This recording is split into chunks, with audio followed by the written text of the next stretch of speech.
form part of the program later on, again, we'll announce the number, but you can just copy the number and we will tell you the time you can call in. So if you want to form part of the discussion today, you can call 0555114 or 0776 842 824003. So let's join the team of panelists, and they are set to take over. Good evening, guys, and welcome. You are live.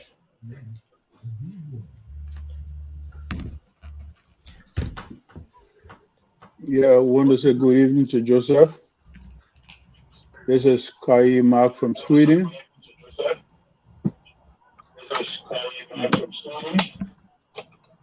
And we want to say good evening to our listener and guests. Yes. Somebody got our device on. Yeah. You get your feedback? Yeah. Lower the volume totally. Bring that now. Go on, Matt. Yeah, I want to say good evening to our follower and listeners and to the Liberian people, both back home and in the diaspora. And I want to say good evening to my fellow panelists. And we have Brother Jamal Kamara from the UK. We have Brother Limfor Algor from the Kingdom of Norway in Scandinavia. And we had the Lord Paul Cholople from the United Kingdom as well. And we had Joseph in studio, the Red Power FM, that will be relaying the program in Liberia. I want to say good evening to you guys and welcome. Looking forward to having an interesting show with our guest today is Dr. Joel King. He will be joining us shortly. He's from the US, and we look forward to having a great show with Dr. King.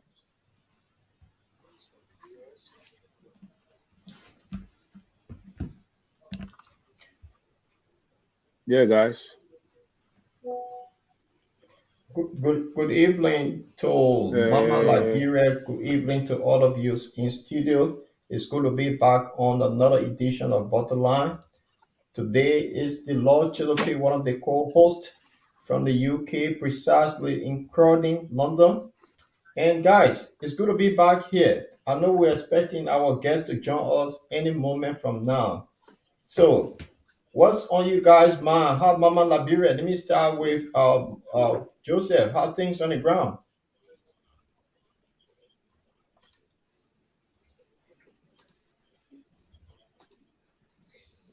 Well, the country is relatively kind.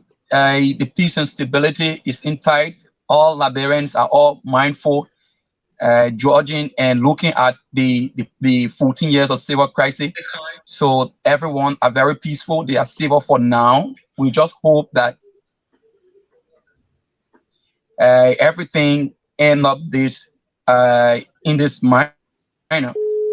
But just on the news, but this import bridge there that linking the entire country to Grand Bassa County, it having some problems. So today in the Senate regular session, they're trying to invite the public work minister.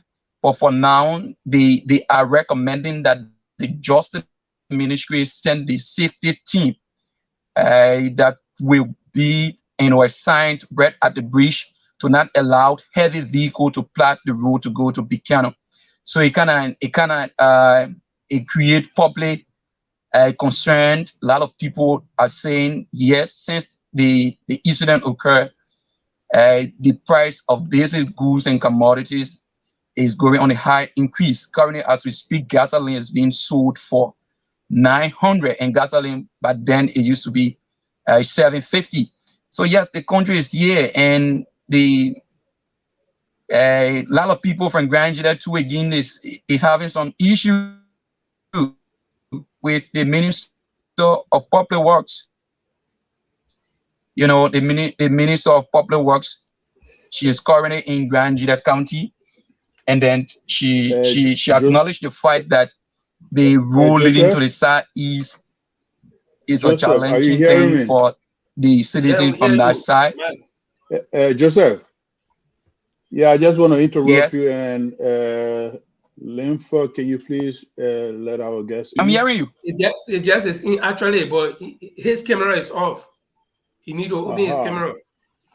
Okay, let me tell him to open his camera while Joseph keep talking. He's hearing all. You hear everything he's saying. Hey, Dr. King, can you please your camera, sir?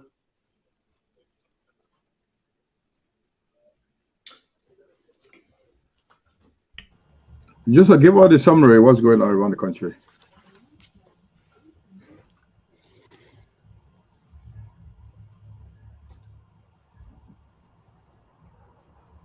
Continue, Joe.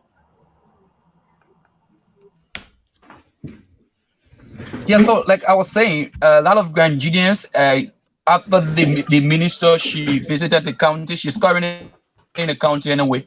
So today she have some citizen meeting with Granjidians at the administrative building there.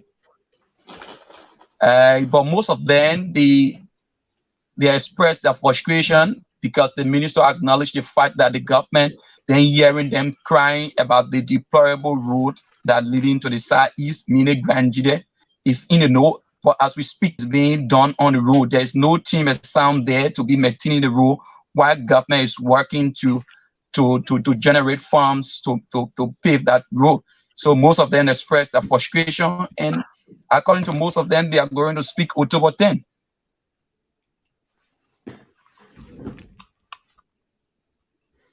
Guys, can you guys hear Dr. King?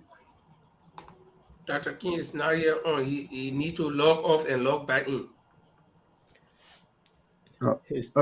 His device is giving problems. So while we await Dr. King and Joseph, while on the ground, I just want to ask you, what has the political situation on the ground and how's the momentum? Because since we learned Charlene had been picked for the CPP, there's been a momentum shift. You want to talk to us about that? Oh yeah.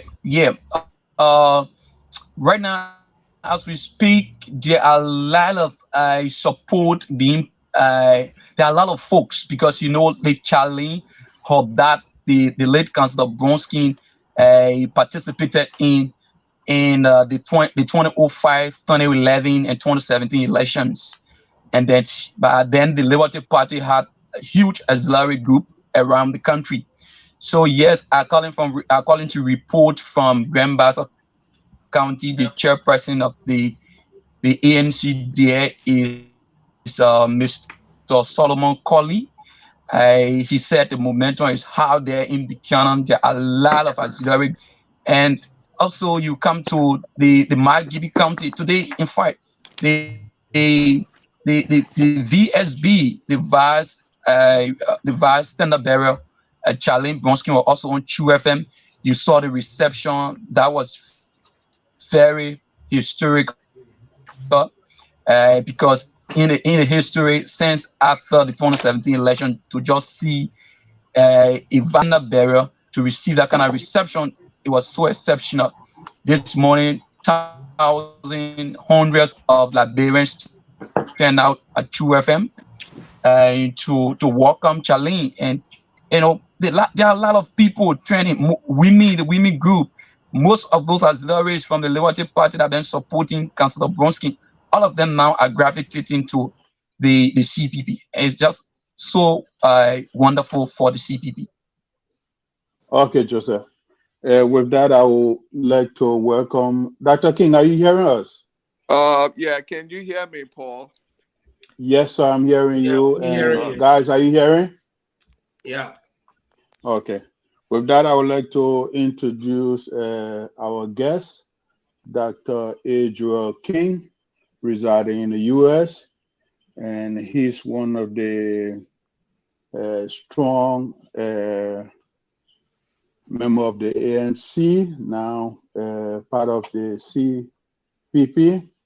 And Dr. King is one of the architects when it comes to the whole idea of the ANC. And today he's here to talk mainly about the bread and butter issue and what Liberian people expect of the CPP and what the CCP has in store for the Liberian people.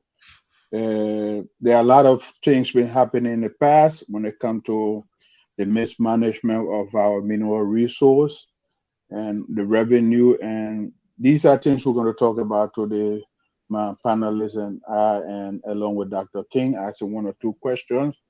So welcome to the show, Dr. King. Thank you. Thank you so much. And it's good to see all of you guys on this show today. So Mark is someone that I'm engaged. I call him sometimes my small brother most of the time. And he really wanted me to come to just to talk with you guys, at least get to see you guys and put face to it. So I thank you guys for the opportunity. Okay. Dr. King, with what is unfolding in Liberia, and Mr. King just chose his running mate, Charlene Bronskin, what do you think about that? Yeah, let me first of all say this again, and I thank everyone for welcoming to this show. I think this election, 2023 election, is going to be a turning point for our country. It's also going to be a turning point for our people. And this one is even more so important that we elect leaders that are actually going to transform our country, not to elect leaders because we elect leaders for leaders' sake, but we need leaders that's going to transform the system of government that for over 175 plus years has not worked for our people, has not created opportunities for our people. So it's time for us to change that dynamic of our country to what is actually real change.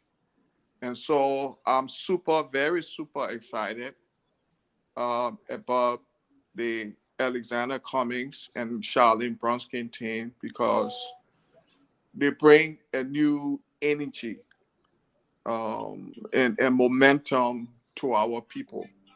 And to a lot of our people who felt that they have been disenfranchised, a lot of our people who have been disadvantaged, that are now they see two people who are not avid politicians, to say people who every day you see in Liberia, either in government ministry or in or the House of Representatives or any one of those three branches of government. But you have two people that's going to bring a new set of thinking, a new mindset to the country. And I think it's going to be a good thing for our country. So I'm really super excited about that because one of the things that I always say to my family there, that in order for Liberia to change, you have to try something new. And we have to keep trying something new until we get to that point that we have the leaders who say, yes, we got it right. Why must Liberia be the last country in everything we do? We can do better. So I'm super excited about this ticket. And I think this ticket, the Liberian people are going to see in them that they are clean, they are not corrupted, they are true leaders, and that they will get the job done. And that's why I can't be more excited for this and the appointment of Charlene, who brings new vigor, she brings new energy to the young people, to the women of Liberia. Okay. Dr. King, just a follow-up before I turn over to my colleagues or comrades. You talk about the system has not worked. Are you talking about trying to decentralize the system that's not worked in 1847? Like giving what you call making the states to the counties to work independently in like similar to what we have in the US when it comes to generating their own revenue and carry on their own development? Is that in it? Yeah. In that direction you're talking? Yeah, and that's also part of the system working. But decentralization is a good. I'm glad you brought that up, because the fact is that you cannot have the resource of the country focus in only one area, right? Say you have to be able to spread the wealth so there's opportunities in other counties, right? Within Liberia. Say for example, Grand Bassa County has Mita Steel, right? They do the processing of the iron ore and oil in Grand Bassa, but they extract a lot of that iron ore from Nima, bring it to Grand Bassa. So in the whole idea of decentralization is making sure that those people are opportune, right? The people in Grand Bassa County are given a chance to be able to at the table to make a decision and to use some of the wealth there for moving their country forward, their county forward. That's decentralization. System of government is the way the policies, the process, and everything that goes into play to make sure that we have all of that working for us. For example, and I give you one example, government car, right? Why should someone take a government a vehicle? Now, for you guys, and Mark, you're in Sweden, and we can also talk about the sustainable development goal and what Sweden is doing to achieve that. Sweden is one of the few, especially European countries, are doing a lot of good stuff around. That's a different topic. Finland and all are doing a great job in that. We can talk about that. But why must you use government car on a regular basis to go to your farm? Why must you use government car to go to the market, right? So changing the system is changing that and changing and not being corrupt, fighting corruption and some of the things that the Cummings campaign is talking about. So we need to be able to change the way government works, right? So that's where I'm headed when I say the system of government. I mean, I'm glad you brought out about Sweden, most especially Scandinavia. Once you are not working, you cannot use the government card to go to a club or to go to supermarket, go and buy goods, or your family use it for some, pleasure. It's only for work, not for anything else. Yeah. I would like to turn over to Jamal. Jamal? Thank you very much, Dr. King. Welcome to our show once again. Thank First you. time on the But guys, why is the screen shaking? Dr. King? Yes, I can hear you. Thank you. You're welcome to the Bottom Line Liberia. Just want to go straight to the points. I know you're one of the close confidant of Mr. Alexander B. Cummings. You just take me through or take us through the key pillars of Mr. Cummings that makes him stand above all other candidates. Yeah. Look, I think the first thing there, and I've been looking at all the different candidates that are there. And I would just talk about, before we get into actually his objectives, policy stuff. But just looking at all of the leaders there, and I'll first look at his leadership style, right?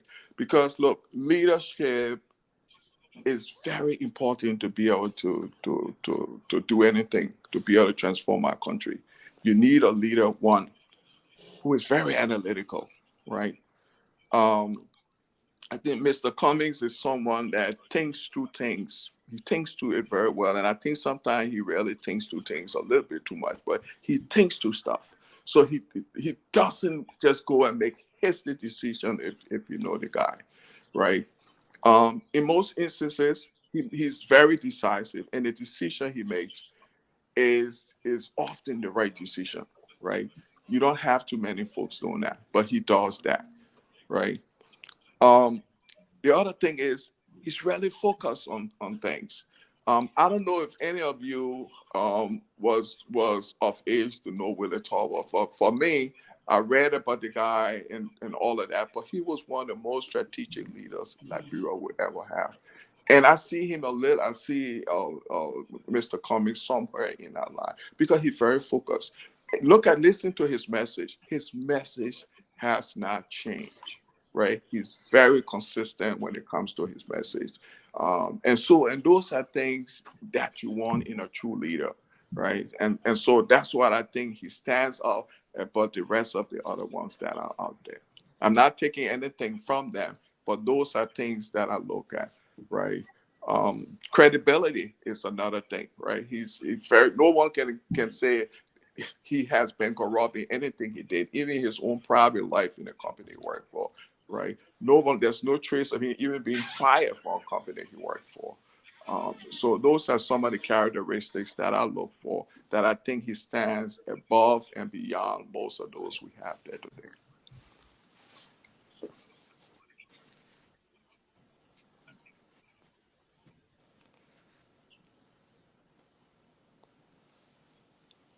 No, thank you very much. I'm not Thank hearing. you. Yeah, for some Yeah, reason. no, I was just giving the chance to. I'll have another question, but I'll give the chance to my colleagues Yeah. to go through with their questions. Thank you very much for your answer, Dr. King. You're welcome. Well, Dr. Kim, welcome to the Bottom Line. It's good to have you for the first time here. And this is where we get to the issue and dig down to the bottom of the issue. We see lately that Mr. Cummings have made I'll say a chess player, he made a move that brought Charlene as the running mate.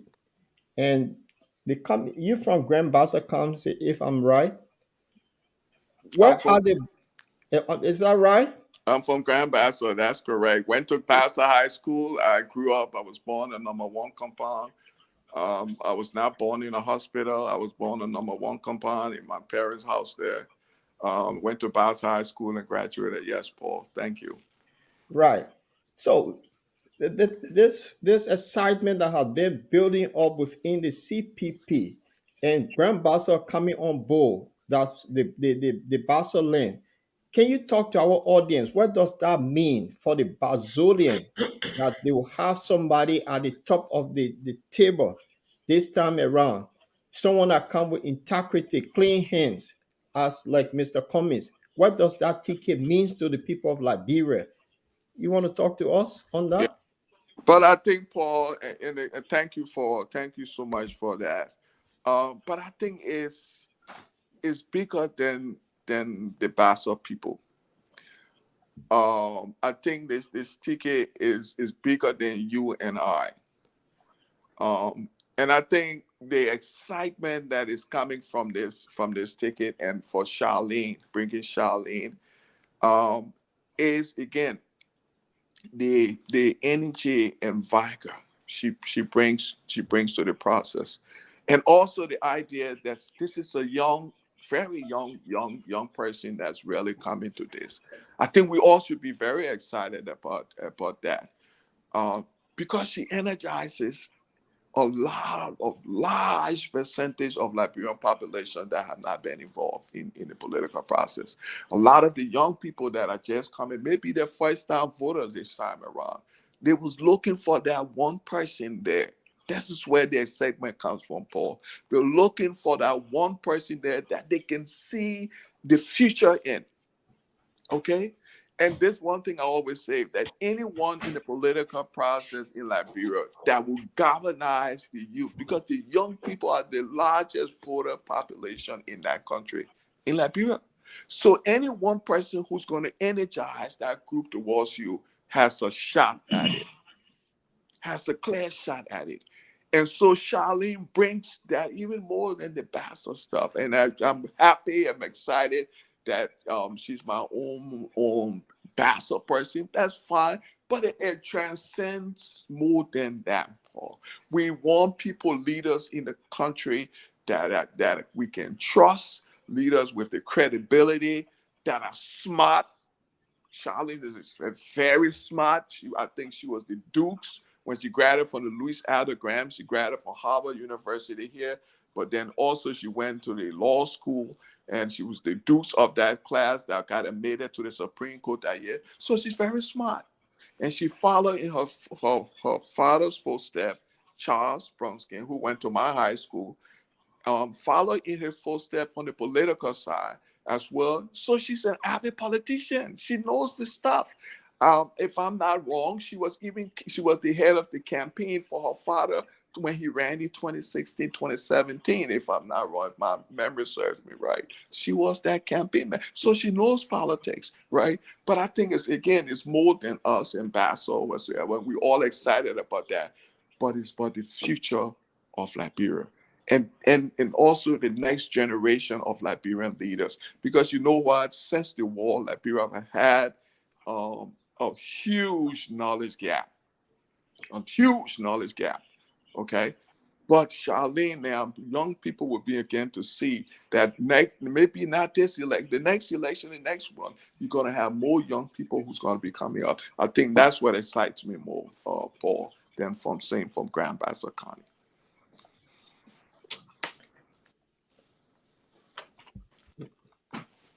Linford? Okay, Dr. King, let me say welcome to the Bottom Line. This Thank is you. Linford. Go ahead. And I know that Gwen will sound familiar in Basso. Yeah. Go ahead. I know. I know. Okay, but I'd like to ask you this one question. If you were to say anything extraordinary about Mr. Cummings, so somebody who is hearing about him for the first time, and that you think that would be your final and only strike that would get that person on board, what would be that thing? Yeah. Look, I would say in a very simple term. He's not going to steal your money. And I think that's going to be core to anything in Liberia. That the man has made himself, right? He's not going to come from day one and start building 40 houses or doing all of that. He's not going to do that. I'm not sure you all listened to his speech. I think he did mention, he mentions it many times, that he's not going to take a salary. He's not going to take salary. People say, well, they argue, you said, a lot of folks have been saying it. But I think this time it's true because the man's credibility has been tested. Okay. And again, as I said, he's made himself. So he's not going to steal your money. And that's the one thing I would really want to say. And I think because corruption is a big deal in our country, right? And Colin Powell, peace be to his ashes, who passed, he says that corruption, it says something about corruption being in the psyche of Africa, of African leaders, of Africa. And that's a sad thing to say, right? Because corruption impedes progress, it impedes growth, it does all of that thing. It takes food from the mouths of our people. And I think that's a big deal. If the leader is putting his hand first in the candy jar and taking all the candy in the candy jar and just leaving one or two for the people, I think that's a bad deal. So that I would say.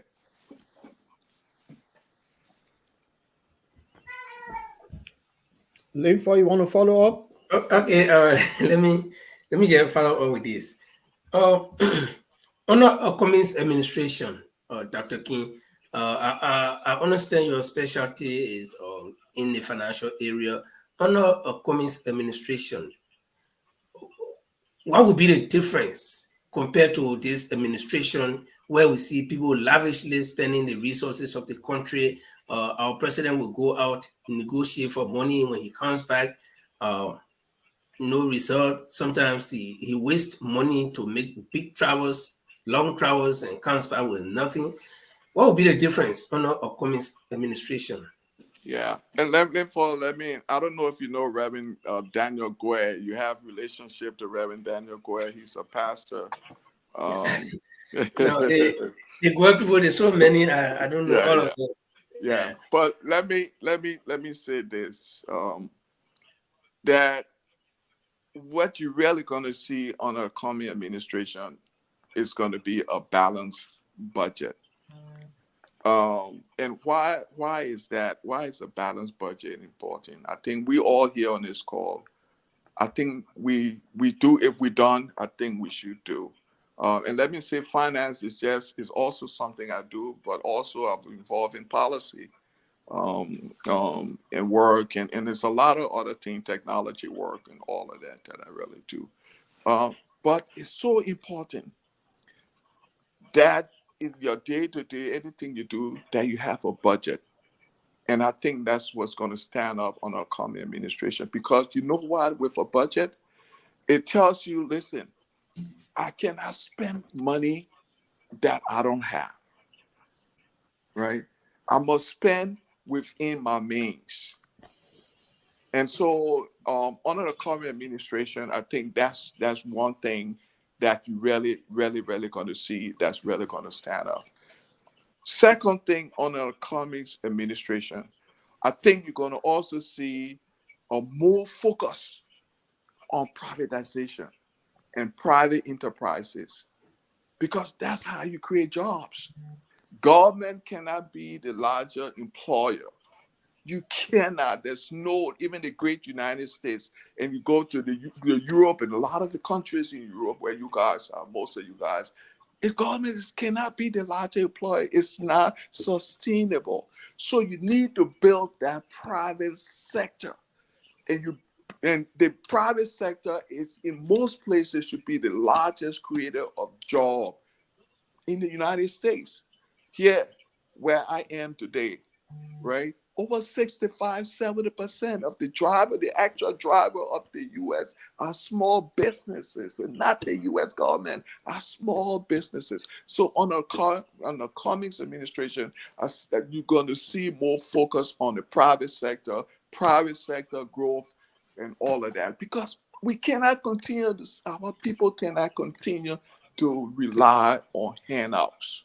So we got to build that sector so that they can create wealth for themselves, right? That's something you're really going to see on a coming administration, right? The third thing you're going to see is the fighting corruption. It's a big deal. I think he said in one of his statements that he's going to appoint a corruption czar.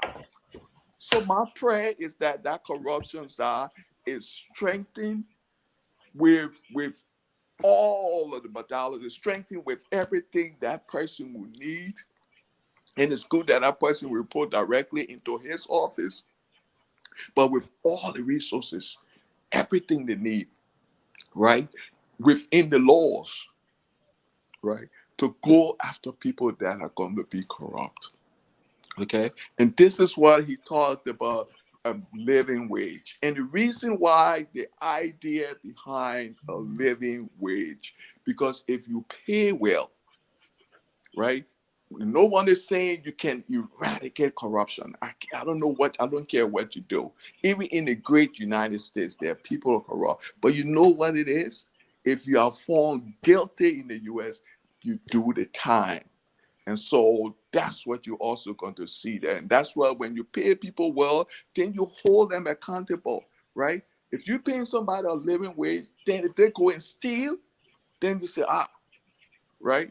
Then you punish them. So I think that's something you're really going to see on a Cummings administration. Another thing you're going to see on a Cummings administration, he's going to try to make sure that the legal system is what it is and that it works for the people.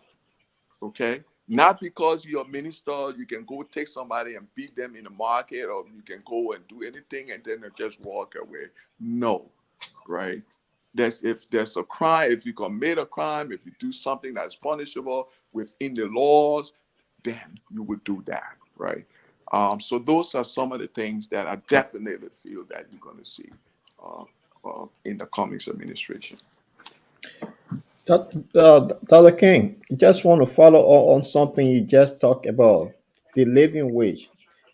If we were on the Rail Power radio station in Liberia that cover up to nine to 11 counties, if our old man and our papi then sitting down want to know what they mean by living wage, can you simplify that for our old man then to understand what does that mean? Yeah. You know,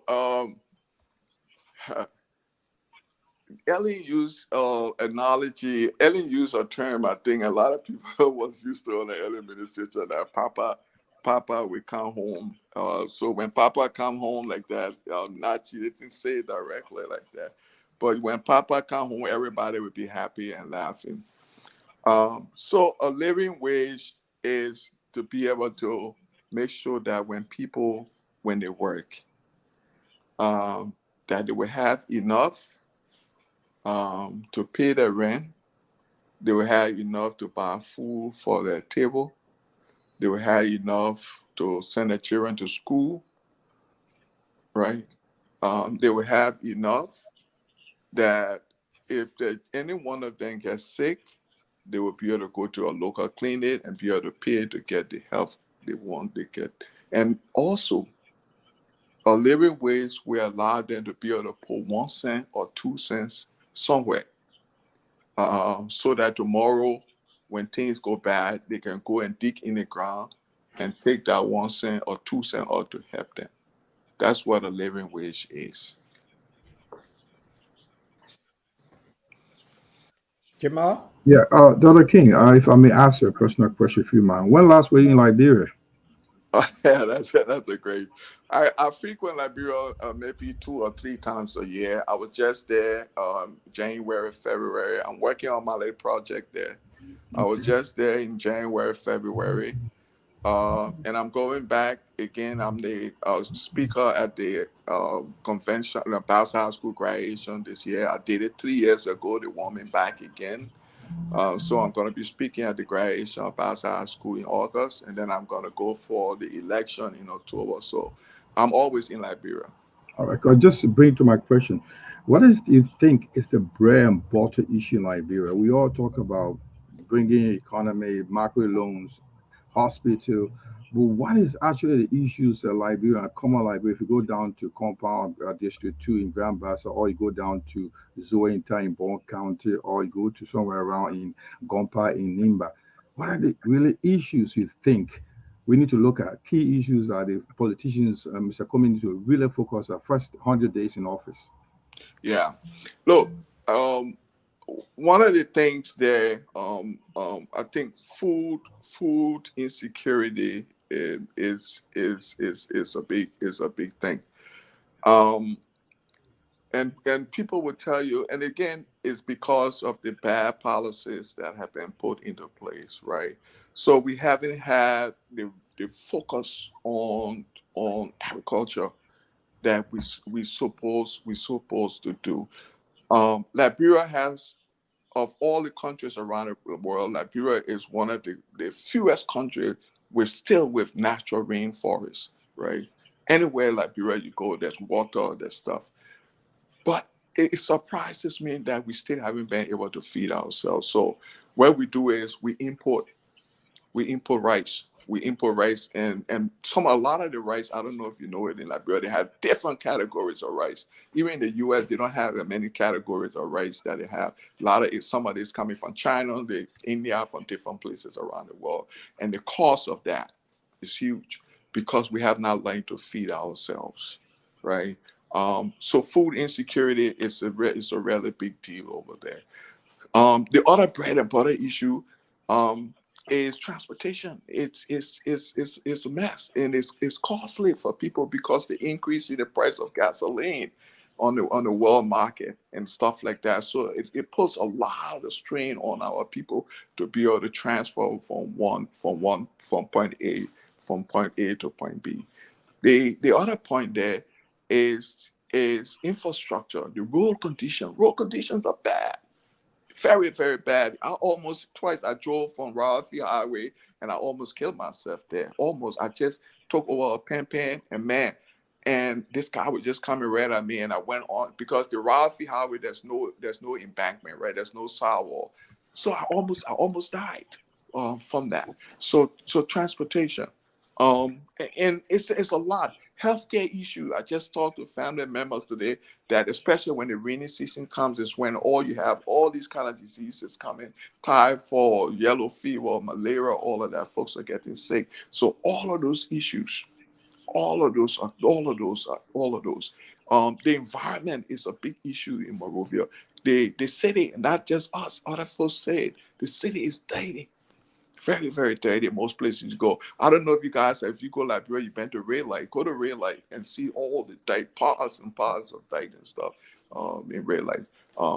And because of that, because you have all of that happening in the environment, that impacts health, right? The water, simple thing like water that our people drink. Now, you cannot go to any counties in Liberia without seeing a river. Even where I was born, there's 3 rivers there. The Melkin River, the St. John River, and the Benson River all flows into the Atlantic Ocean. But the people still don't have access to clean drinking water. It makes sense? Does not make sense for a small country of 43,000 square miles.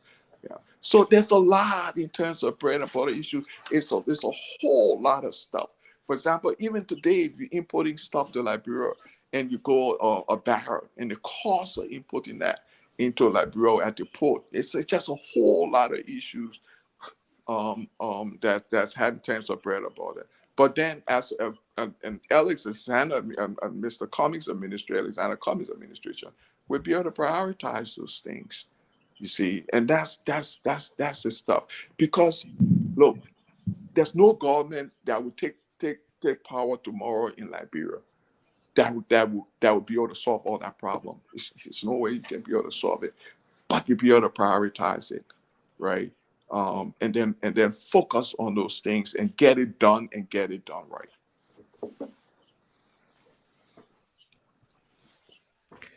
Great. Get it well and get it done well.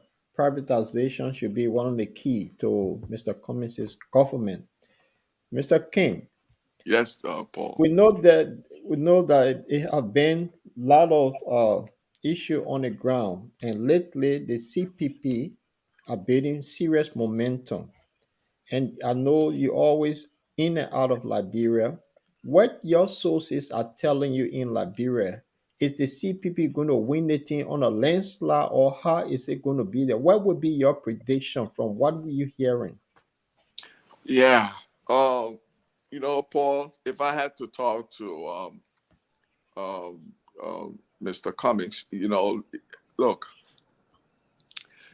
the CPP, thanks to the pick, this current pick with Charlene, I think the momentum is in our favor.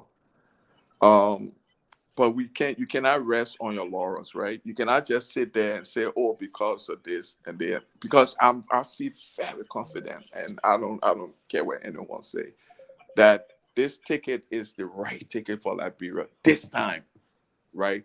Because Liberia has an economic problem.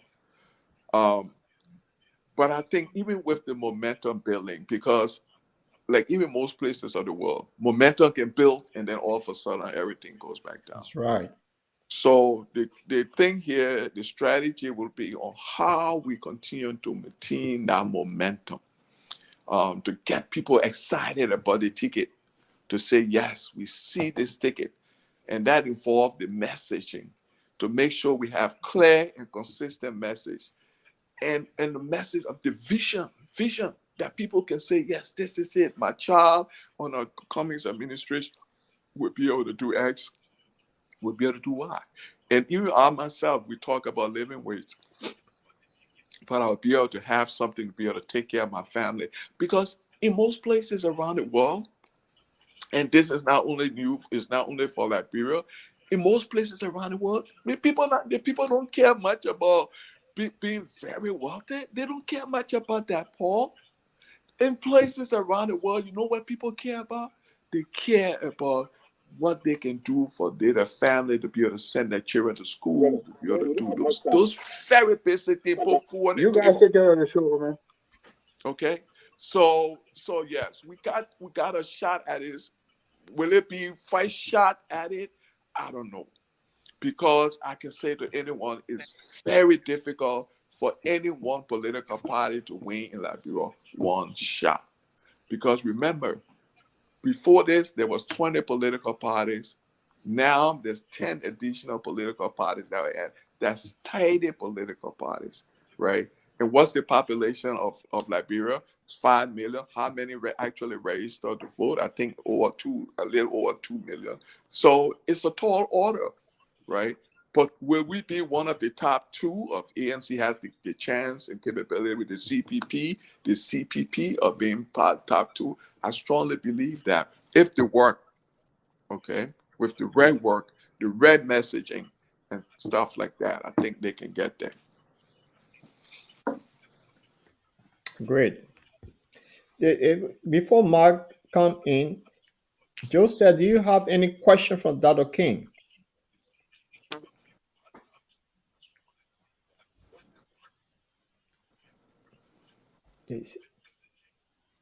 I think the delay, the feedback. Joe said, do you have any question for Dr. King? Brother Mark come in, I think the delay in the process. No, you can go on. Okay. I'm just following. Go on. All right. So Jamal, I guess you want to follow up before Linford come in. I think Mark has. Yes, Mark was the host. I do have a question for Dr. King. My question, Dr. King, thank you and welcome. My name Thank is. you. Yeah, I do have a question. You hearing me? Yes, I can hear you, Jamal.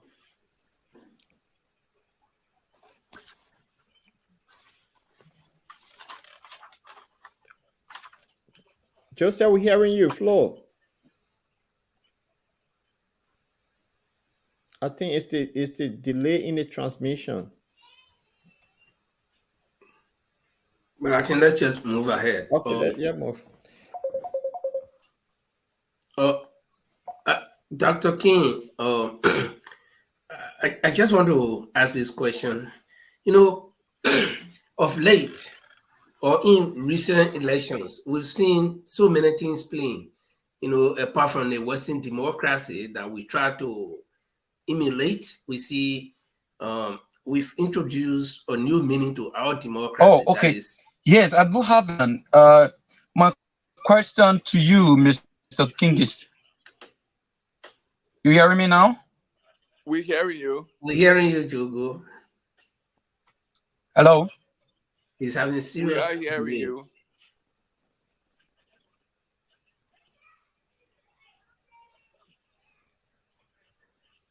Okay, I think we'll just forget Joe for now.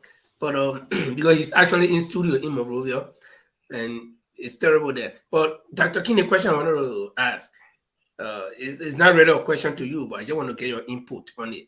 You know, like I said, with our country, we've added new dimension to the Western democracy that we practice. That is, we've taken our democracy to tribal level, where, you know, people induce this. I think it's the network. Hello? Yeah, just ask the question. We can hear you briefly.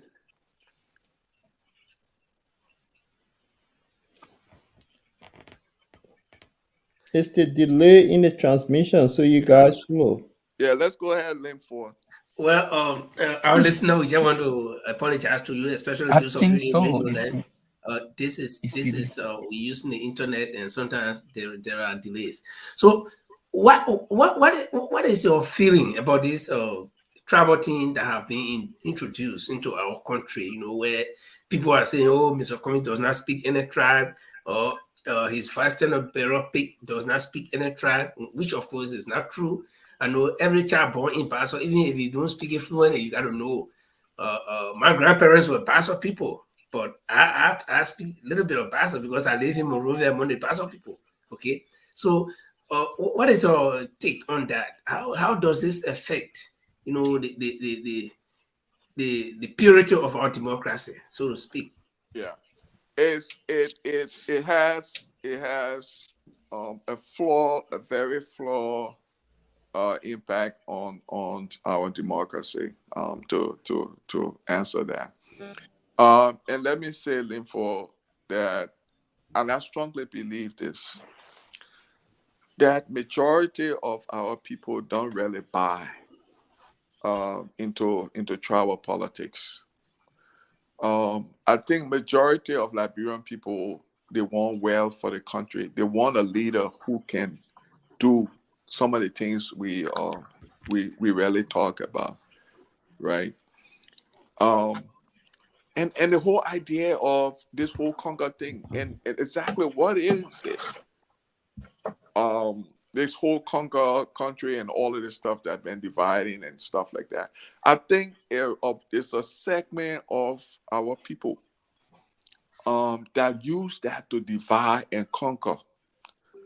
But majority of the people, and the majority of the young people that today are the largest voter population, don't even understand what that means. They really don't. They don't understand what that whole fight is about. I think what they care about is, again, what they're going to put on the table when they go to bed tonight.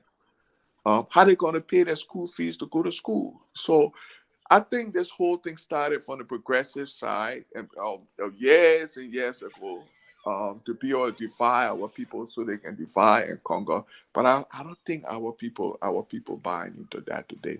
And a good example is, you saw the turnout there for Charlene in Grand Bassa County. If that was so true, right, you would have a handful of people in that place in Grand Bassa County. But even if you look at the population of something, let's so say there was this category of people they call Congo. I don't know what that is, how it defined. I've been trying to look in the dictionary to see what it is, to see what that is. And it's no way you can see that category of individuals around the world, right? But people use it to be able to divide and conquer. And the fact about it is, they do that, but when they come, they don't deliver, right? And most of these people have been talking this thing, all the same ones giving power, they come back, nothing get done, right? And look at the House of Legislature today. Even if you look at what's happening in the government today, about 99% of the so-called people that want to call themselves whatsoever country, but what value are they creating for the people in Liberia? They're not creating anything, right? And are there any true Congo people in Liberia? No, right? I'm king, but if I tell you the fact is, I don't know if I was saying, but I tell you, king, I lived Liberia. My mom was making $40 a month, even though I had king name. You would think that, oh, I'm a Congo man, but not. I was not born in a hospital. I was born in a house, in a room. Okay. And so this whole idea is just something that just, when I attended the University of Liberia, there are many days I couldn't even afford, back those days, I couldn't even afford transportation to go to LU. I used to walk from Pingsville to the University of Liberia, even on those days when they say the so-called Congo people were in power. So people don't use these things to be able to divide us instead of coming up with concrete solutions. Let's put the debate. Let's debate it. Let's talk policy on who can move Liberia and transform Liberia to the country that it's supposed to be.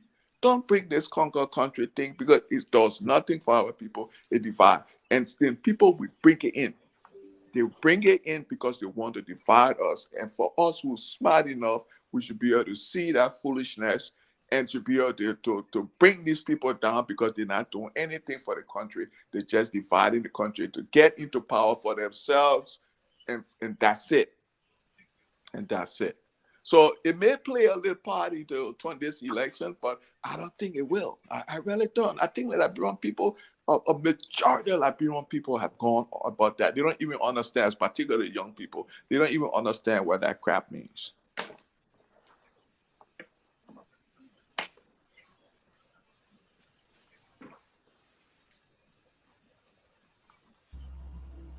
Yeah, gentlemen, that's what there is. Somebody, Mark, we are in your hand now.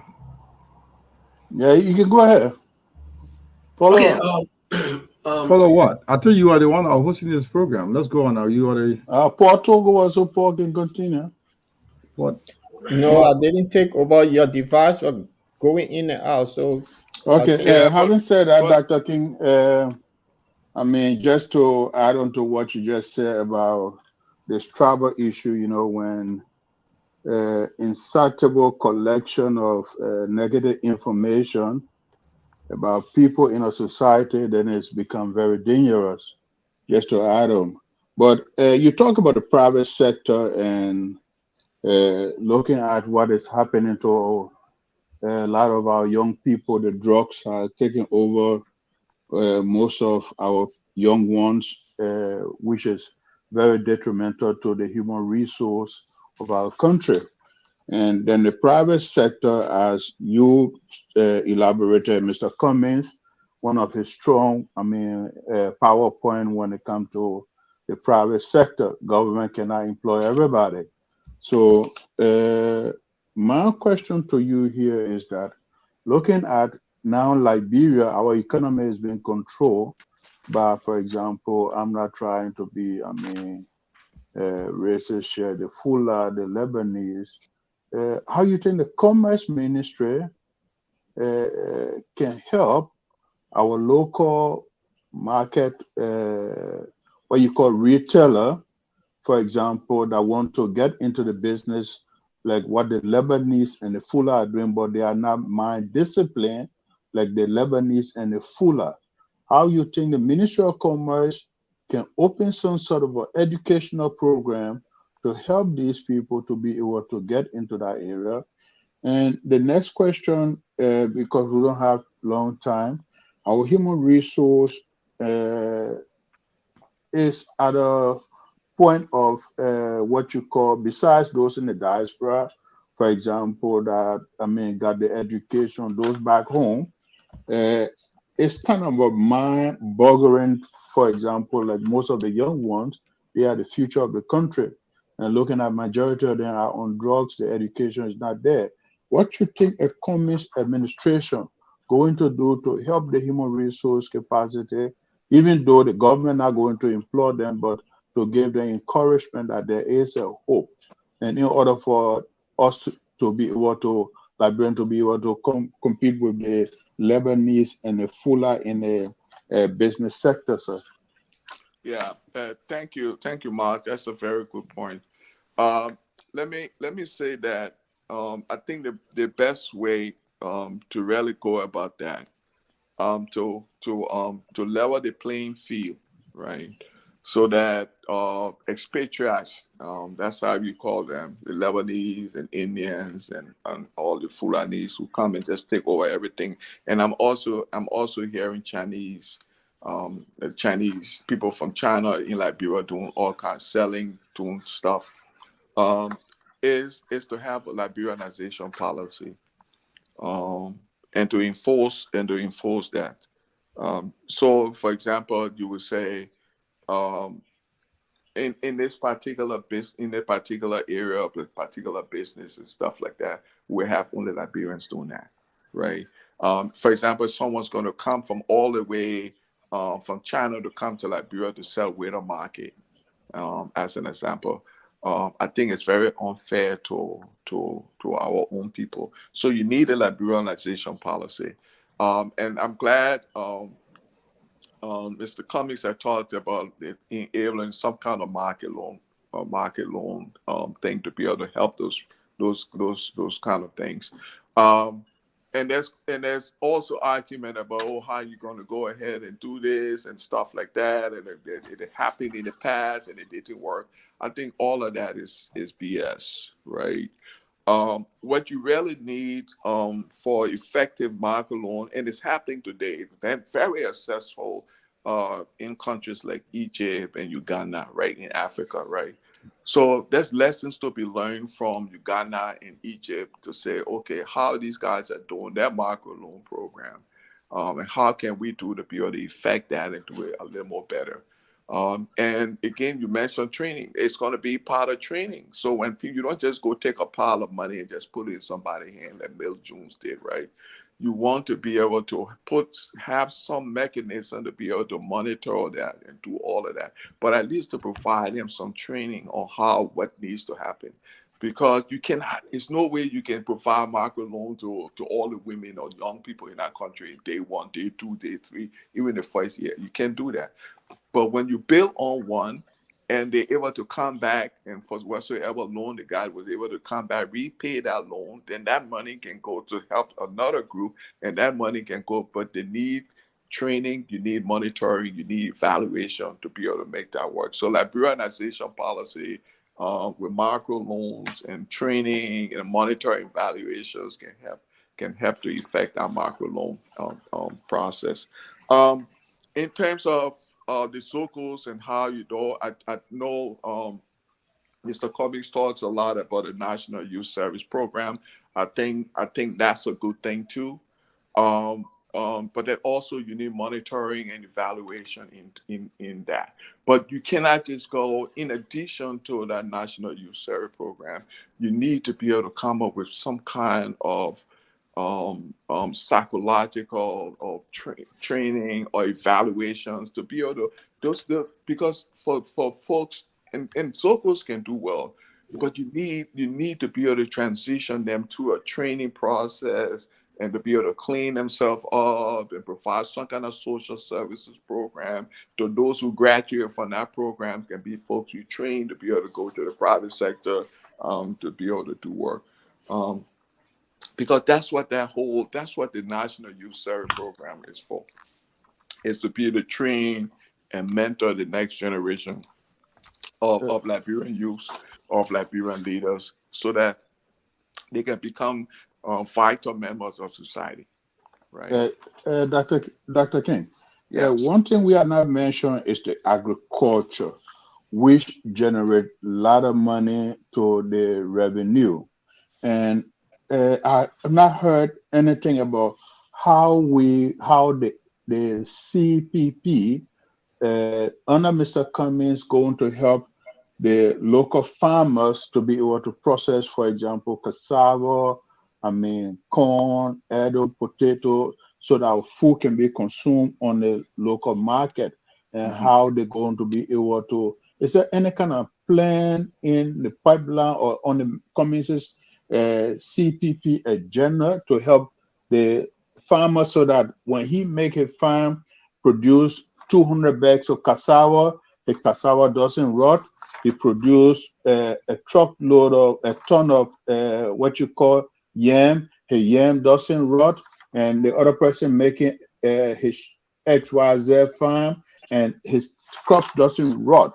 Is there any kind of plan in the pipeline like what we have in Europe here? They got a distribution chain. The man make his farm. He know that there is a market for his goods. Yeah, that's a really good point, Mark. So I know most time you hear him saying the what's and the how, right? And I think in terms of his policy, in terms of his policy, key policy, you call thematic, but key policy areas. The first is around infrastructure. I think the second is around how he creating job. I think job creation, and the third one is so agriculture, right? And then it comes down to education, health, and all the rest of it. So that's a focus. We now focus on agriculture. I think the how is on some of those things are being worked out. I think he if you listen to him on one of his calls, he said he has a team of folks that are looking at some of these things to get down to the weeds of it, the nitty-gritty of it. But yeah, agriculture is huge, not only for creating jobs. And I think one way in which you can really do this is to be able to incentivize agriculture, Mike. And what I mean by to incentivize is to be able to, the government needs to be able to step in to help to pay for some of this stuff. So if, for example, if a farmer in Lo-Fi is producing maybe 25 bags of rice, rice, country rice is very, it's interesting that country rice in Liberia costs more than imported rice in most cases. I don't know if you guys know that, but the country rice costs more there. And so people say, oh, the Liberian people don't like to eat country rice. It's not true. right? One, they can plan their own country rice, but two, if you buy the country rice, it costs more than the regular rice. So what they do is they all gravitate towards the Chinese rice, the Indian rice, because the country rice is more expensive. Now, this is how the government can subsidize that country rice and reduce their lower so that the price of that country rice will lower. So it would be it's a good thing, right, for our people. Then more people start producing country rice, then we don't have to focus too much on importing all the rice. And and so you have farmers producing that, and the government can provide some incentives to be able to help that. Another thing government can do is what you call cooperatives in all those different areas, in Lofa, in the farm producing areas, Nima, all of those. You have cooperatives that have built warehouses as central points for people who produce, and the government build factories and stuff to be able to process all of this stuff, right? So it's a lot of things that you can do to really help, but government needs to step in. But let me also say that all of these grandiose and these big ideas and stuff we talk about, it's not only government, right? It's going to take what you call public-private partnership, right? To be able to bring all of this together, right? And so like Rwanda, all of these different countries, yes, you're going to need international NGO help. You're going to need resources from the IMF and the World Bank. But then you take that money from the IMF and the World Bank and create opportunities, right? Even in agriculture, make it value add some value to what we have in agriculture. Maybe start producing stuff in Liberia, right? And stuff like that. So those are stuff that we can focus. But agriculture is part of his strategic objective, Mark. And Okay, those are things he's going to be focused on. Okay. Guys, when are we taking calls from Liberia?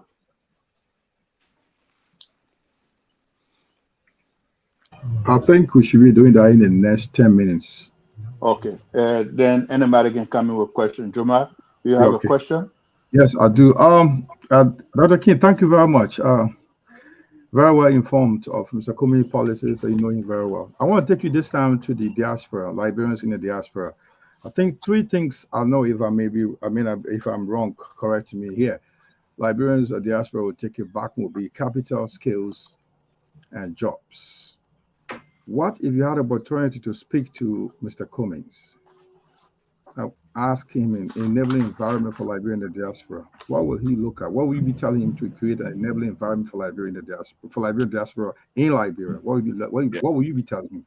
Yeah, that's a very and let me I will frame it this way, that let me tell you what most of Liberians in the diaspora want, even including myself.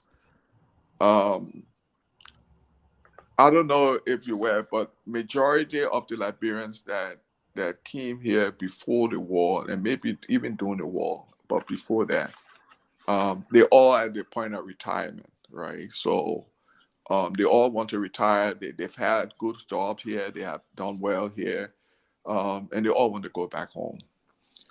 So what they're really looking for is security, and in terms of because there's a lot of issues in Liberia if you're not really aware of that. I was speaking to someone today from Tinga Village. There's a guy there who has a little welding shop. He has all his equipment. All of that was stolen last night, right? Because of armed robbery. People just broke in, stole his stuff, and went. So, you gotta be careful in Liberia. You could get yourself in trouble if you're not really. Social security would be one of the things that I would tell you to really focus on. In addition to that, another thing is on adequate health care. Right. Most of the folks here say, listen, I want to go home, but if I go home, what happens if I get sick? So a lot of Liberians here, not all of them, but some of them have health issues. They have access to wealth. They have saved all their money in Social Security, because I think like Europe, they pay you Social Security here after you're ready to retire, and they have that what they call 401k investment. Look, everybody want to take that thing home, including me. But you want to be able to go there and make sure that if you get sick, you have to have some adequate care, right?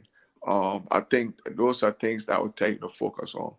Infrastructure is a big deal there.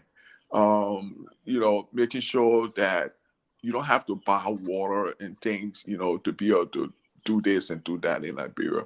So having access to clean drinking water, this stuff is not difficult. I don't see why people think that all of this stuff is difficult. It's not difficult. You need the political will, and you need to be able to focus on what it is you want to do. And I'll give you one example, and I said this on initially when Focus on Africa started, and I was there, and was talking about innovative ways to which we could transform Liberia. And Singapore was a great example of where Singapore, I think it was in the early 1960s or so, but Singapore was on track, similar trajectory, similar circumstance like Liberia, high poverty rate, so all of this stuff was going on. But they had a leader that came in that had that vision to transform the country, And so he did. The first thing he said, listen, we're going to train all our people into, not everybody is able to go to college, but we're going to train our people into the science, engineering, technology, maybe in scale, electrician, electronics, plumbing, so that when the corporations come to your country, you will have people who are ready to work. He said, let's build the factories and all of that stuff. They will come. That's what the whole idea, build, they will come. And so he did all of that. Now Singapore is one of the major economic hubs in Asia today because he had that vision to do. So in terms of diaspora Liberians, so those are the things. They want security. They want to make sure that there's adequate healthcare there. And to build a healthcare delivery system in Liberia is not difficult. I don't know why Liberia is 43,000 square miles. I don't know why these people think it's that difficult. Let me give you one example. Cuba, right, with Fidel Castro. Cuba has one of the best hospital delivery system, medical delivery system in the world, even outside of Europe. Cuba. The people there, doctors, they have their doctors the same, their own spa with the United States. Cuba. It's easy to go and build relationship with this country and ask them to come and train our doctors, train our people. All you need to do, Louis Underground School of Law, or Louis Underground, or the medical school, AM Degloti Medical School at the University of Liberia. Strengthen that. Bring expatriates to come and teach and develop Liberian doctors. It's not difficult to do, right? But we don't do that. If you look at the national budget, the overall national budget, a small percentage of it went to social services. Small, very small social services, right? And we're talking about education, healthcare, and all of that compared to the other ones that goes in people's pocket. So we got to be serious, people. That country is too small. I'd always say to folks, look, if you get mad one day, you can run across Liberia. If you take the guys from Kenya, Tanzania, that are marathon runner, they can run across that country maybe a day or two. Small country. Dr. King, we time is against us. So I want to go to Brother Linford, and I wish Joma had included in his question, like our people that want to do import business that is very difficult for them at the port of at the free port for them to free their goods. And what will you people be doing, or the Cummings administration will be doing, to make it easier for our people to bring in goods, to lower the price in Liberia, or the prices in Liberia? So, but I tell you what to Linford, and you can add that on when Linford question. Well, I'm in the maritime branch, so that's my area of study. So I think it's a very big question. I will keep that one for Dr. King tonight. I will not go into it, because when we start delving into that, we're going to go to the establishment of the free zone. We're going to go into something called cabotage, which is the local shipping that should be only for our country. No other person from outside should be able to ship on your coastline, and other things will go into it. But I think it's time for us to go to the phone line. We got a very short time to go to the phone line. So if the guys in Liberia can go to the phone line, I think it'll be all right, because we want to hear from our viewers as well and the Liberian people. Okay. So Joseph? Joseph, are you hearing us? Yeah, Joe is having a delay. But Joe, go to the phone line. I think you're hearing over. It takes time. Yeah. Okay, folks, if you, yeah, I'm hearing you guys. Uh, yeah, so folks, if you're out there, you want to end, you can place your card on the following serial number 0776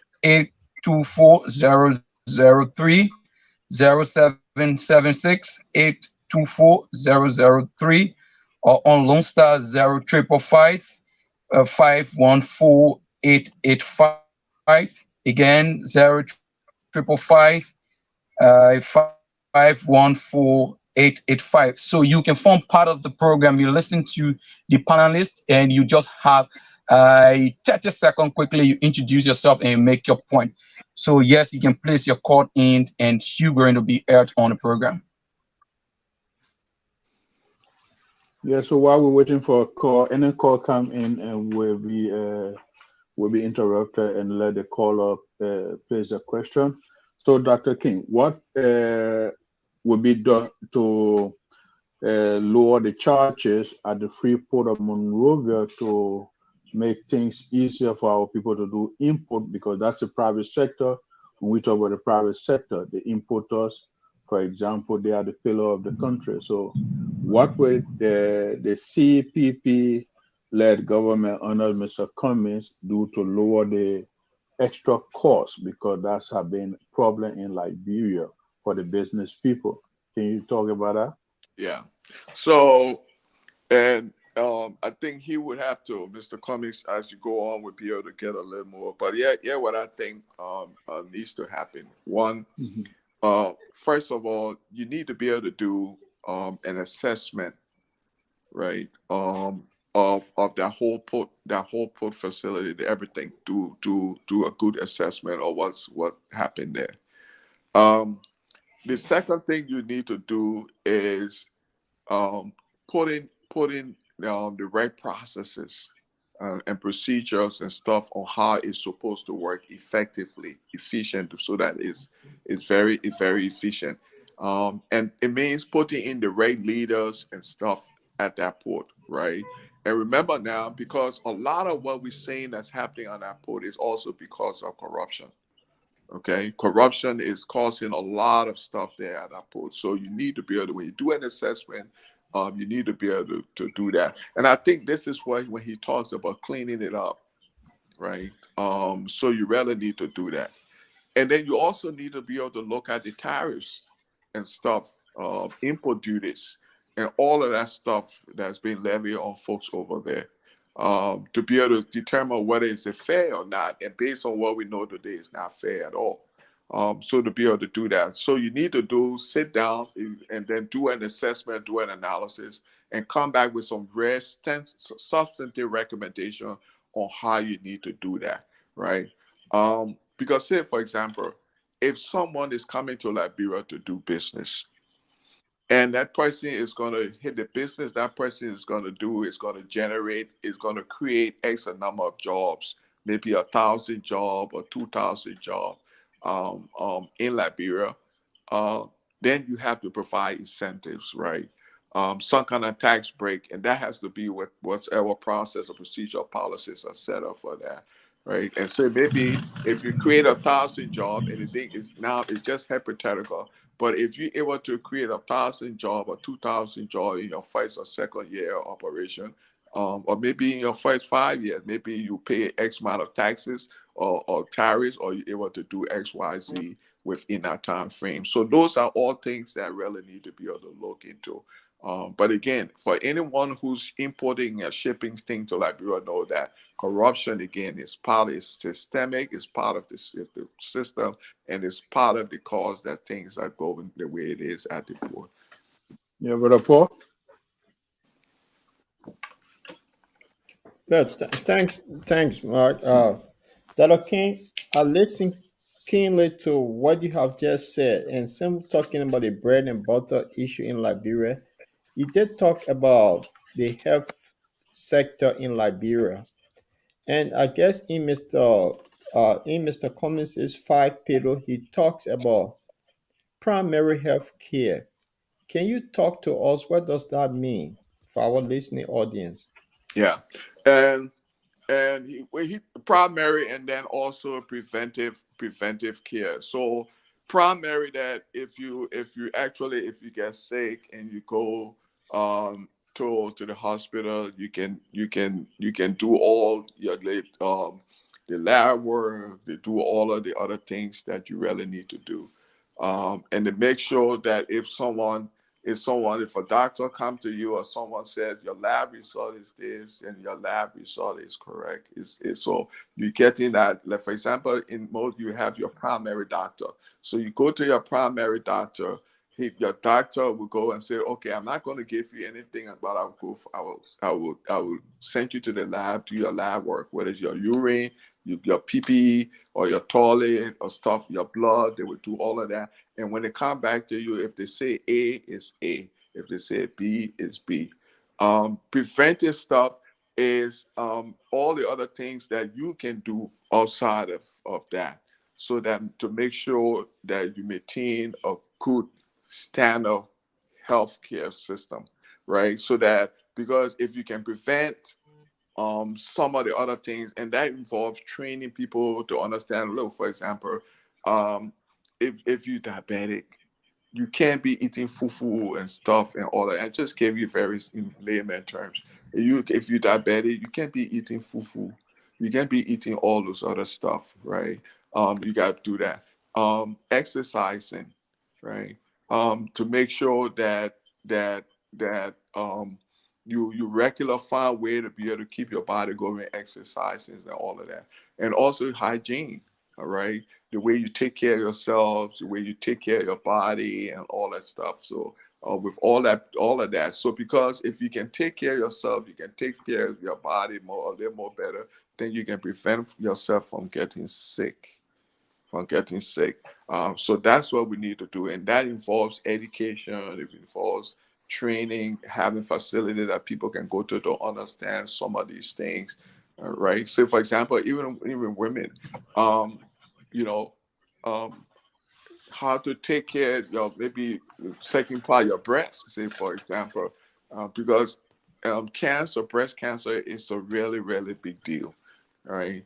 And I know some of those things are happening. I was at a church in Liberia one time when someone came with some demonstrations and showing people how to be able to take care of women, how to be able to do certain things. So all of that is the whole package to be able to focus on one, having a good primary delivery system, good doctors, good laboratories you can go to get those, but then also educating people around preventive measures they can take to have a good standard of living. So, gentlemen, I believe we are almost to our closing time. And Dr. King, before we start going around the table, my last question to you. Like those days, children used to have meal in school or used to have little breakfast, or during lunchtime, they got a little shortbread or cornbread. Is that something the Cummings, even though some of the questions should be direct to Mr. Cummings, right? But I mean, you people are all in the orbits of Mr. Cummings, so I guess you should have some knowledge as to how he think or what he think about the young children going to school from impoverished background, like those days in demonstration I always make reference to, or the SCS in the Corway I make reference to.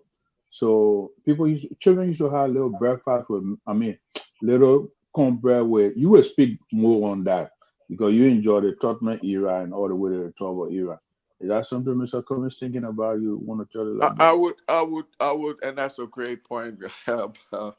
Mark, I really look. I would hope so, and I would hope that because the children today and the parents, and that would go a long way if we're helping the parents, right?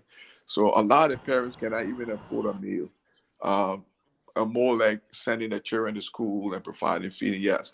But my day when I was in elementary school, there was two things I really used to look forward to. One, I don't know how Liberia got away from this, but we used to get books all the way in the interior, all the way in number 1 compound in the interior, little bathsalt back there. We have books. They brought us brand new books. I used to like to smell those books those days. Brand new book. We used to fight to get our books. The second thing is there was feeding. And there's something in economics they call taste and preference. And so, and it doesn't take that much. All you need to do is to find, and maybe start with school farms, right? That the children can produce their own little stuff there to be able to feed themselves, cassava and stuff like that, arrows and stuff like that. Started feeding our children. Our people don't eat enough of our Liberian dishes that are, I love arrows and stuff, but they don't eat enough of it. They don't. And we focus so much on the pusawa and all this other stuff, but maybe it's time to do that. And I think that's something my prayer is that it's going to take little resources, little money. There's a lot of things to do priority, but hopefully that will be on the top of the agenda to be able to provide some kind of food and stuff. And it doesn't have to be rice and all this stuff. You can be cassava, a little arrow, a little yam and stuff with children. I think that would go a long way. Well, gentlemen, we can do our closing. Can I announce the number again for those listening to phone part? Can I announce the number again for those? Do we have time? We have 6 minutes. We have 6 minutes left. 6 minutes. I mean, I don't know about the rest, but guys, call.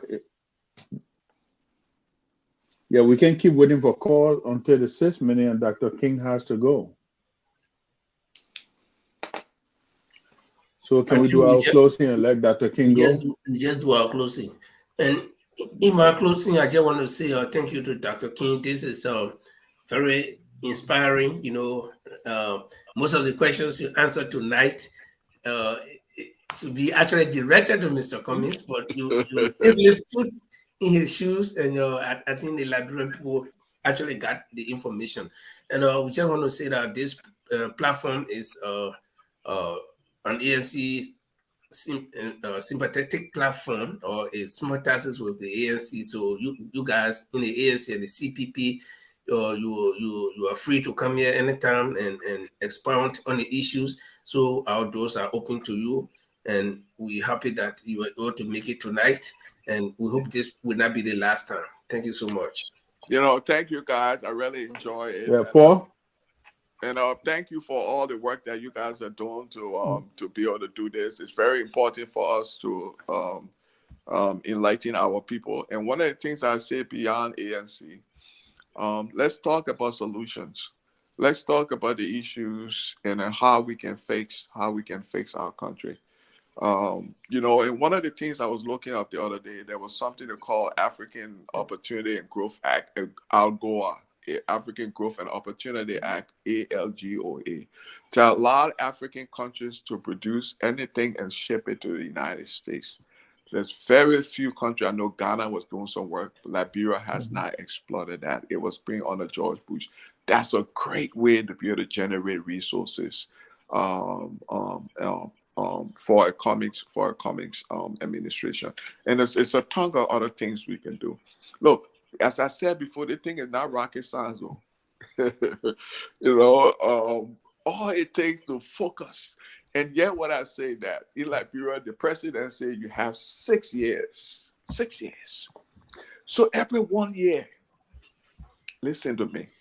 Every 1 year you focus on. There's other things you got to do. You got to pay people. You got to do this. You got to do that. But every year you focus on one. Maybe year one. How can we improve our health system in Liberia and focus all the energy in your health system? The second year, how can we have access to clean drinking water?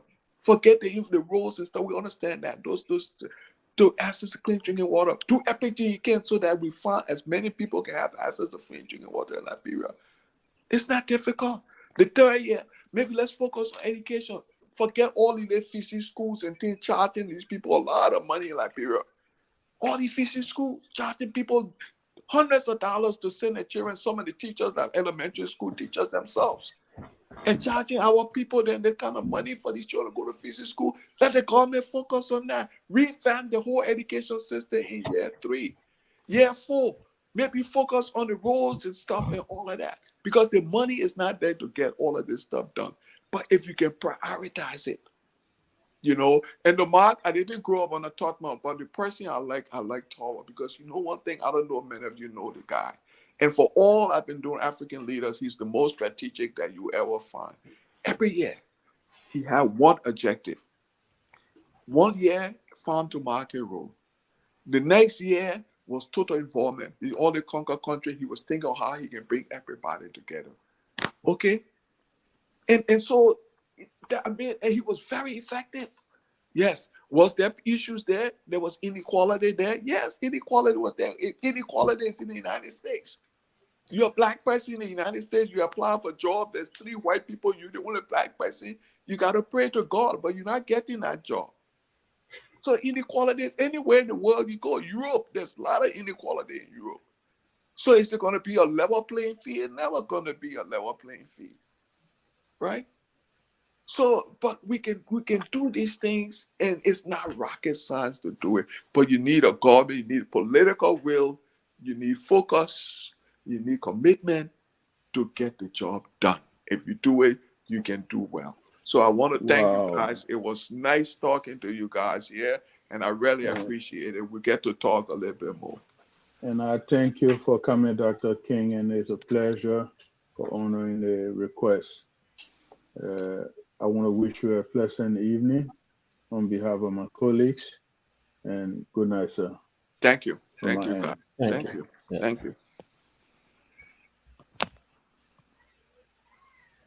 Well, guys, I tell you all thank you for the show tonight. Even though we have 1 or 2 glitches and stuff, maybe from my end or from the, how you call the network, but I mean, everything was cool. The questions were in place, and I could not be, more grateful than what I am. So we look forward to the next episode. We stay on live. We are still live, Mike. Okay. Just off the station in Liberia. They've gone up because half an hour now. They left us. So we can now, the next 10, 20 minutes and kind of digest what Dr. Kings has been saying. I think that's what we normally do. I'll now up to 9 o'clock. Is that? That'll be up to 9 o'clock Liberian time. So we can able to look into what you said. Is from there we can able to, I don't know what you guys think. That's Joe has left us. We are not online anymore. We are not live anymore in Liberia. We just on our video, YouTube and Facebook and online radio. Okay. So we stay in your hand, man. Go on. Take us through. Yeah, I want to hear from you guys what you guys think. For me, to just pick on 1 or 2 stuff. I think Dr. King spoke well on a lot of Mr. Cummings's what you call vision, because he's a close person. He's in a circle of Mr. Cummings. So we look forward to hearing from the horse's mouth himself, because most of the questions directed at Dr. King, as Linford said, are to be directed at Mr. Cummings. So we look forward to having Mr. Cummings someday on the program to asking these questions, because it's campaign time now. Liberian people need to hear what is in the pipeline for them before voting. For example, people want to have license right to operate Joma. We never had enough time to ask a lot of questions, but the question we reserve for Mr. Cummings. So, for example, you, Joma, you go to Liberia, you want to get lesson because you're not supporting this government. So, for you to get lesson to do your little mechanic shop or to do your little import-export business, it's kind of difficult. So, what approach the Cummings administration? Would they not segregate people because, they're not supporting CPP rather? So these are questions to ask. So, Brother Paul, what you think? Well, I think it was good we had Dr. King here, and he was able to lay it out. Although he's not Mr. Cummings, he's in the orbit of Mr. Cummings, as you said. Yeah, he did a great job here. People in Liberia listened to him. He broke it down. The bread and butter issue we have been the problem in Liberia. And I think as the message keep going from every one of them, it would definitely resonate with the people on ground. And this is what they are doing. And I think, yeah, he made a case tonight for the CPP, which is good. And these are more that we all need to do to have that better Liberia, because Liberia are a place now, up to now, 60% of the people have not decided who to vote for. So this kind of program where people can listen and get the information, the message they want is good. So I think that the King did extremely well tonight. Linfo? Yeah, I think Dr. King, like I said, he hit a nail on the head, and I mean it's no surprise because the ANC moving forward to the CPP that we have now is well structured. I think most of the people in the higher up or very close to Mr. Cummings already know what the platform for Mr. Cummings is, and so they're not doing any guesswork.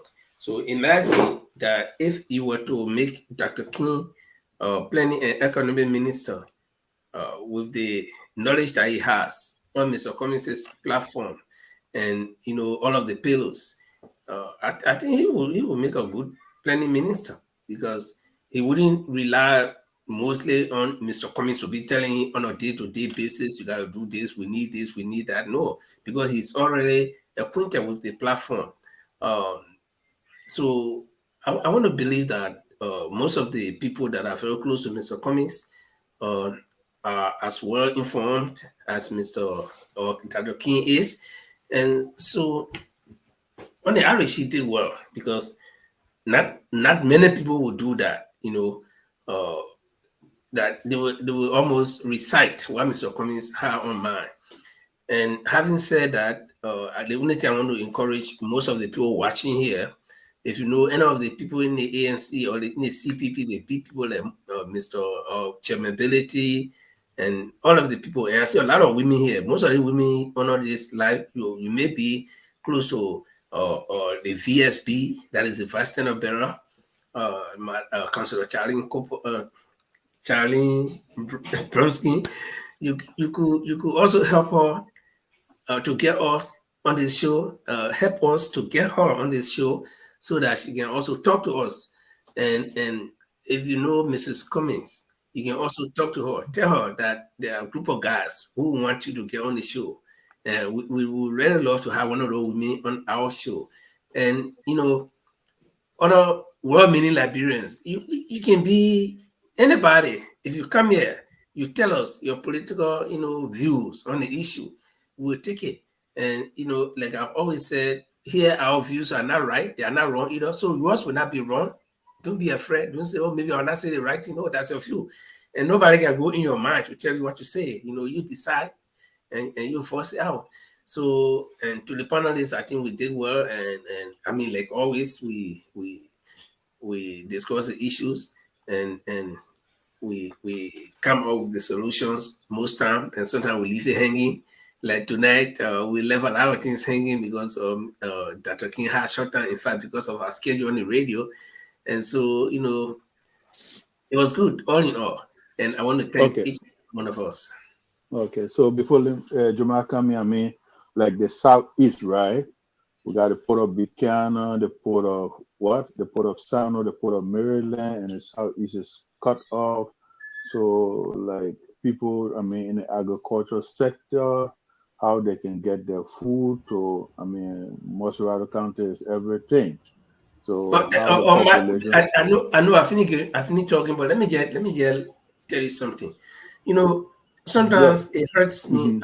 I've been to the Southeast one time all my life. No, 2 times. I remember we went with Nyondwe Mokomla from I think Grand Mokomla, from Grand Crook. Okay, that was during 1996 or 97, if I'm not mistaken. The interim government was still in 96. We carried a consignment of drugs and food for the people in Grand Crew all the way to Maryland. We went by ship. It was my first time. And the second time we went there, we were doing the polio, this polio, kick polio out of Liberia stuff with Dr. Peter Kumo. This trip around, we flew with a helicopter, and we landed in Sano County, somewhere, to one school. And what I saw, we were in the wartime, and then maybe that was Sano High.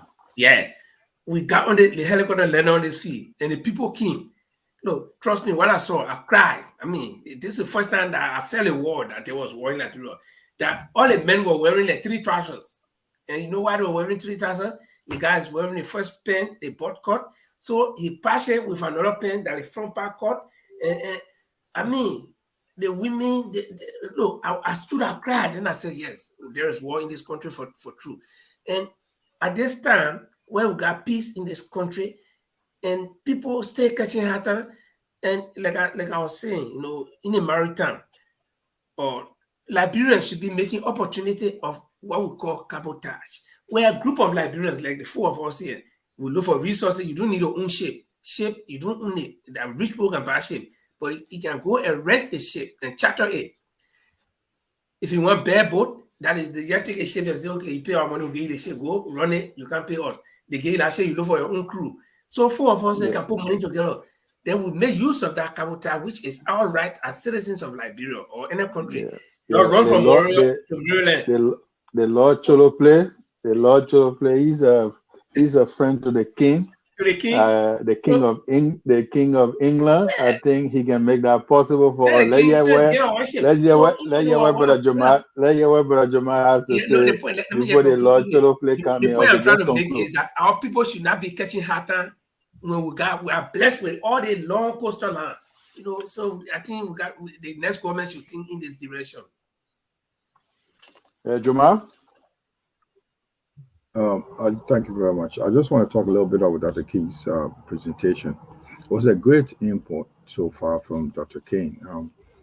We want people like this to come around and tell us who we expect to run our ticket to run the country, like Mr. Cummings.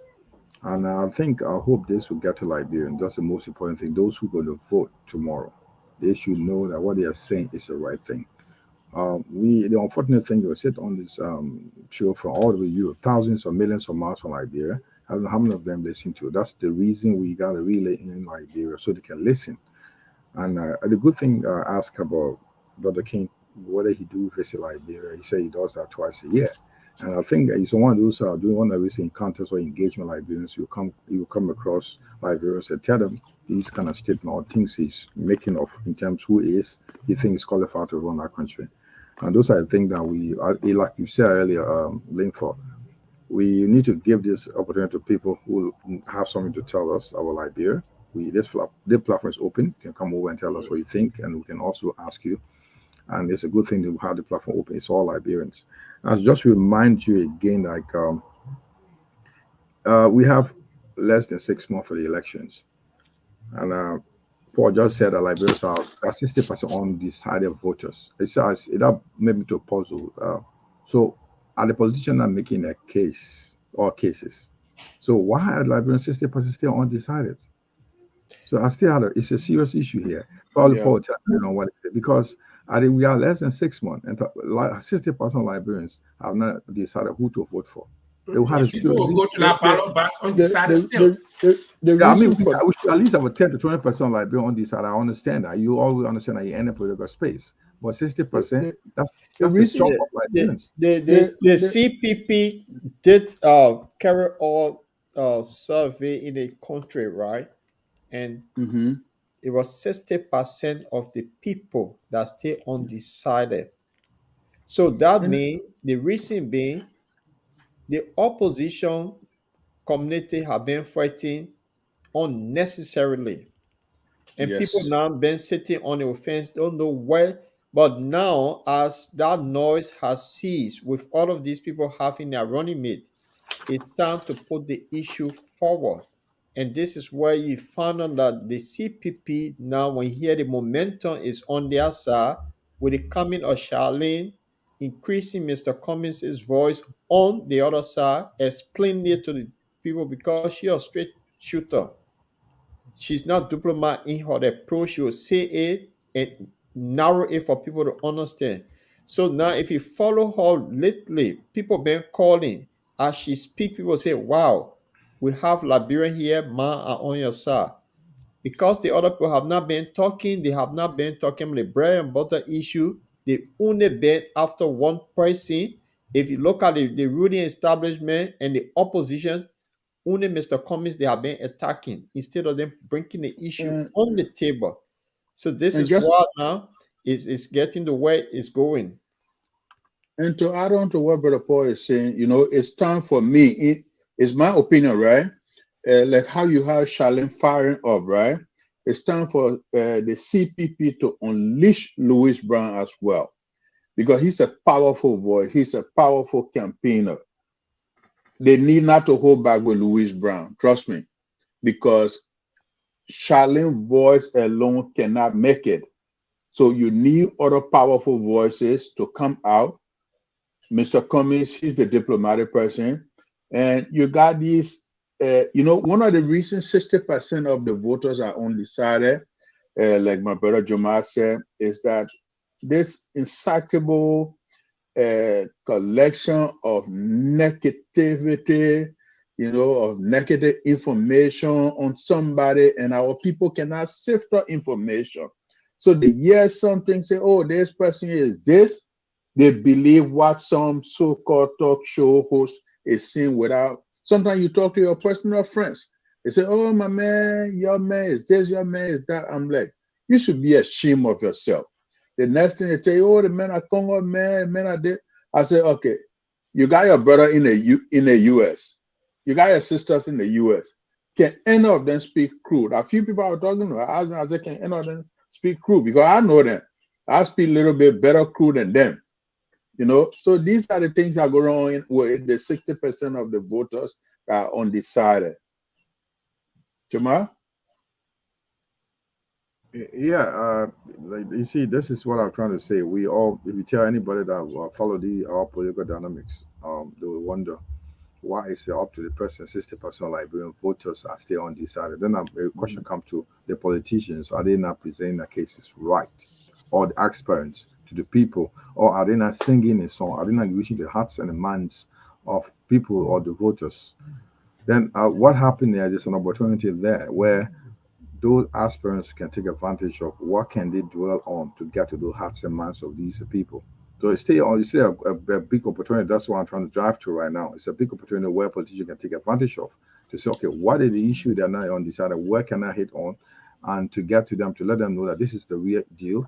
And if you give me the chance to get there, I will deliver. So we still have opportunity. That's what I'm trying to say here.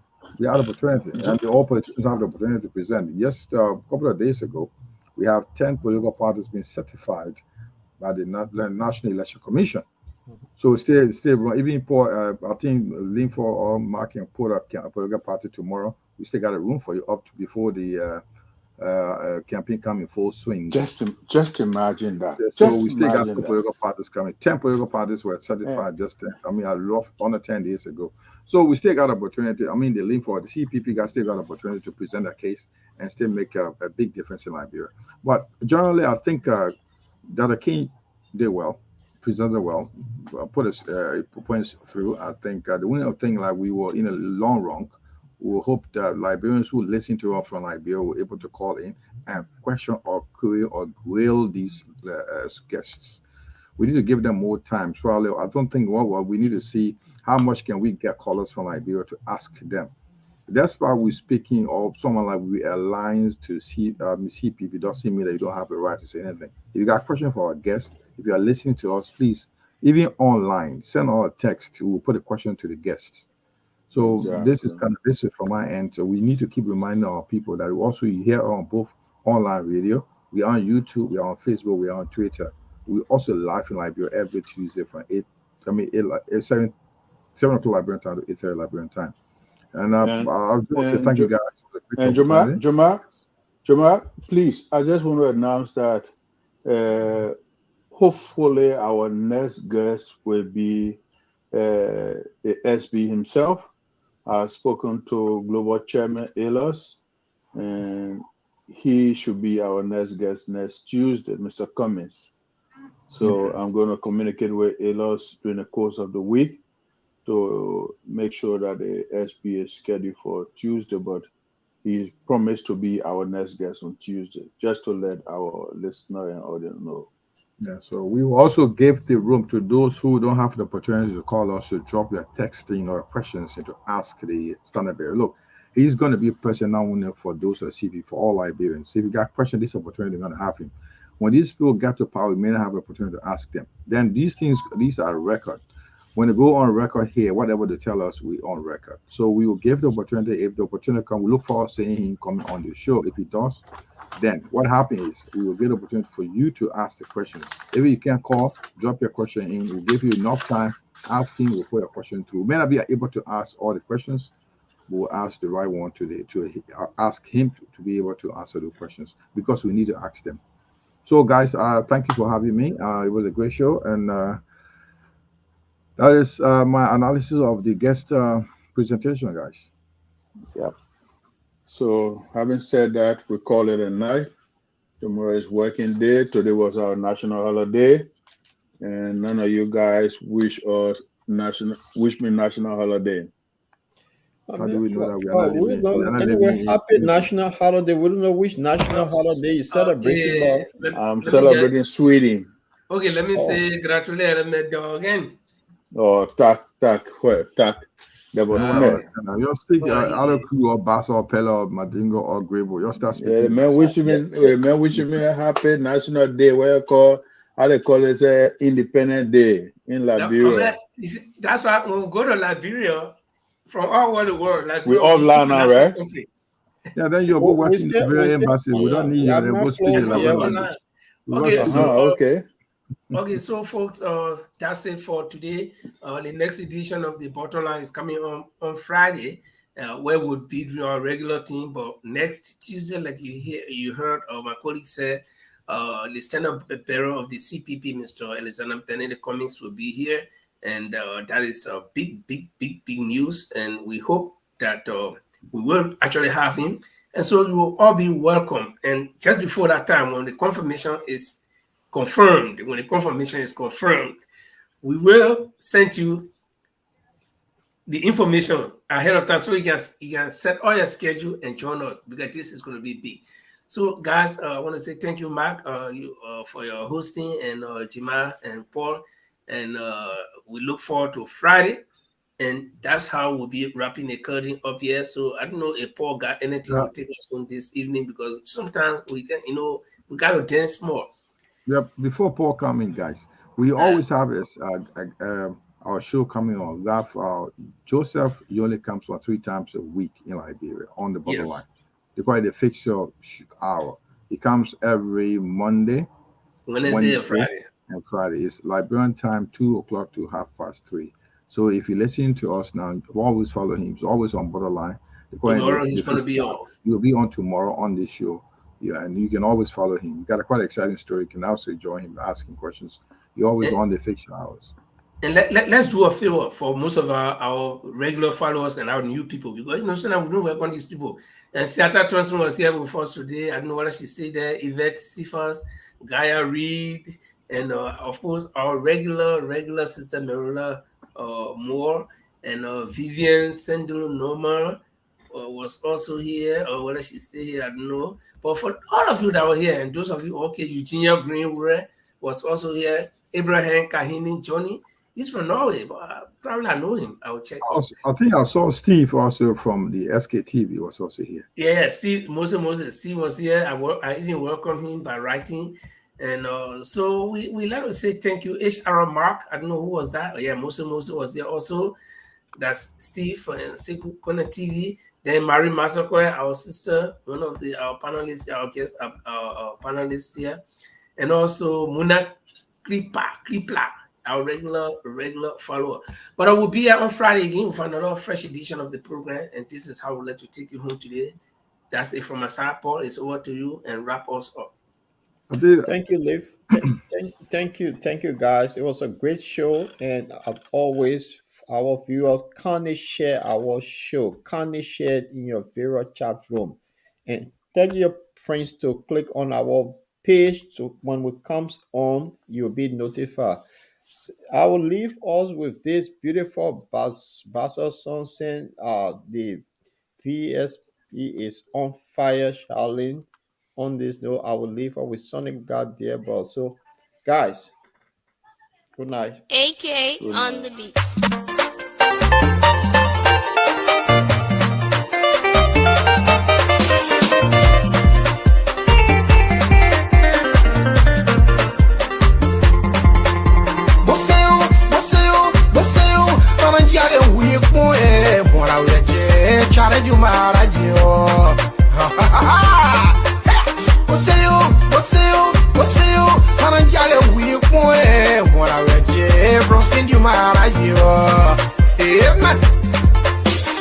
Charlie Bronson, you mad,